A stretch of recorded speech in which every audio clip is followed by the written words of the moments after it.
Iran's ambassador to the United States, addressing an emergency meeting of the Security Council, stated that the Islamic Republic was exercising its inherent right to self-defense and had no choice but to respond to Israel.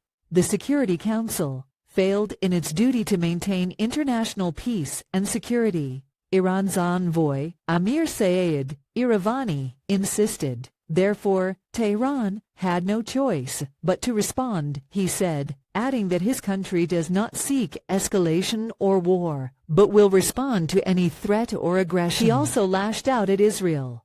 It is time for the Security Council to shoulder its responsibility and address the real threat to international peace and security, Iravani said. The body must take urgent and punitive measures to compel this regime to stop a genocide against the people of Gaza. The rising tensions come against the backdrop of Israel's 6-month-old war against Hamas in Gaza, which began after the Palestinian militant group's October 7 attack in Israel, which resulted in the deaths of 1,070 people, mostly civilians. Israel's retaliatory offensive has killed at least 129 people in Gaza, mostly women and children, according to the territory's Hamas-run health ministry. Since the 1979 Iranian Revolution, Israel has been considered a sworn enemy by the Islamic Republic, which calls for Israel's destruction. Until now, Tehran had refrained from attacking Israel head-on, and the two countries have opted instead to confronting each other through third parties. On Sunday, United Nations Secretary-General Antonio Guterres urged restraint, telling the emergency meeting that neither the region nor the world can afford more war. Now is the time to defuse and de-escalate, he said.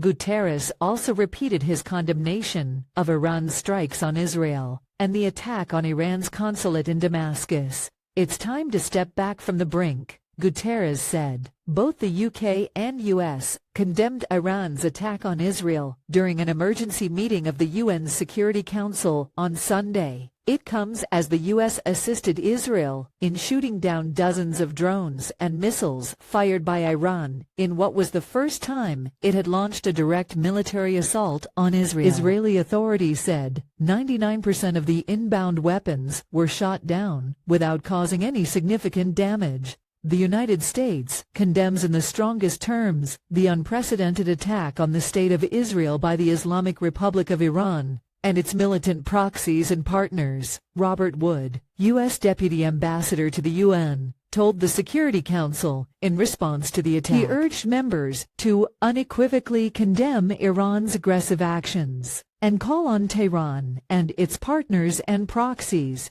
to stop their attacks in the region. Barbara Woodward, UK Ambassador to the UN, echoed the condemnation of the attack. The scale and nature of Iran's heinous assault, the first direct attack from Iran on Israeli soil, poses grave risks to the security and stability of citizens across the Middle East, she said, as she called on all parties to refrain from any action that could heighten tensions in the region.